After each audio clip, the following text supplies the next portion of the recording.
But we're going to be moving on to what is, quite frankly, my favorite race, the 200 IM. So this is the individual medley of the swimmers, and what you will see is they will do 50 yards of butterfly, 50 yards of backstroke, 50 yards of breaststroke, and then 50 yards of free. These are not easy strokes. No. There's a lot of technique. Yeah, and what's interesting about these, and we'll let them get started, is that each stroke is obviously unique, and so that there are, you've got to work on multiple things and then be able to change, after you finish that lap, change and do different muscles, different technique, change, 4 times.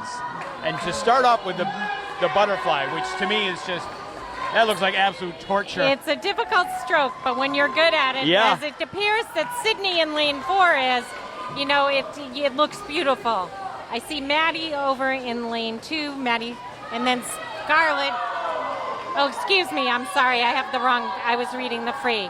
It was Arabeg Samantha Lee in lane 4 and Arabeg in lane 2. So Samantha had a beautiful butterfly, and she's cooking right along in the backstroke now too. So. And for Ashlyn, Sadie is swimming out of lane 1. Looks like Molly is in lane 3. That's the one who's been given the most competition. And Evie is out of lane 5 for Ashlyn. So that rounds out their 3 swimmers. And here goes Samantha in the breaststroke. It looks pretty strong.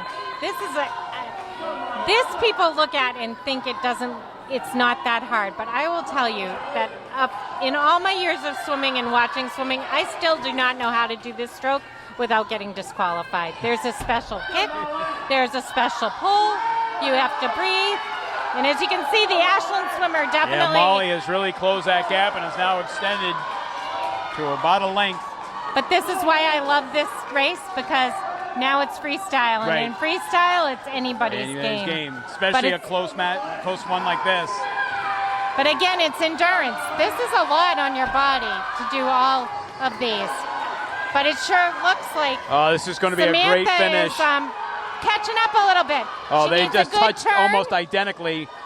And now it's a strong kick to the finish. So let's go. It looks like Samantha's turned on those legs. Looks like she has a little bit of a lead as she goes into the end. And now we just need a strong finish. She's going to pull away. Nice job by Samantha. 22:22:05. And Molly comes in at 2:23:04. Beautiful swim. So about 1 second she was able to really kind of close that gap, because Molly there on the breaststroke had the lead. Had touched the wall before they made that final turn and had it by a couple lengths. But that's the challenge of this race, because everybody has a different strength when they're in there. And it really can come out in this race. But Samantha knew what she had to do. And here we got Eric coming up in lane 2. Nice finish. Going to finish under 3 minutes. That's a great swim by Eric as well. Yes. So. Yeah, and again, just looking across the way, lanes 4 and 5, the 2 swimmers, chatting away. And I think that there is obviously a competition amongst swimmers, but there's also kind of a camaraderie that is here regardless of what color your swim cap is tonight, right? If it's yellow or they may have silver, swum on a club's team together, or they could have swam on town teams that have swum each other for a number of years. So it's I'm fun. sure they've seen each other's faces before. Yep. Yeah, they are just chatting away all the way down I know, the pool we there. may not get them out of the That's pool. Right. What did you do for Christmas? How was your New Year's? And now we have a young man who's going to swim the 200 IM on his own. I like his chance.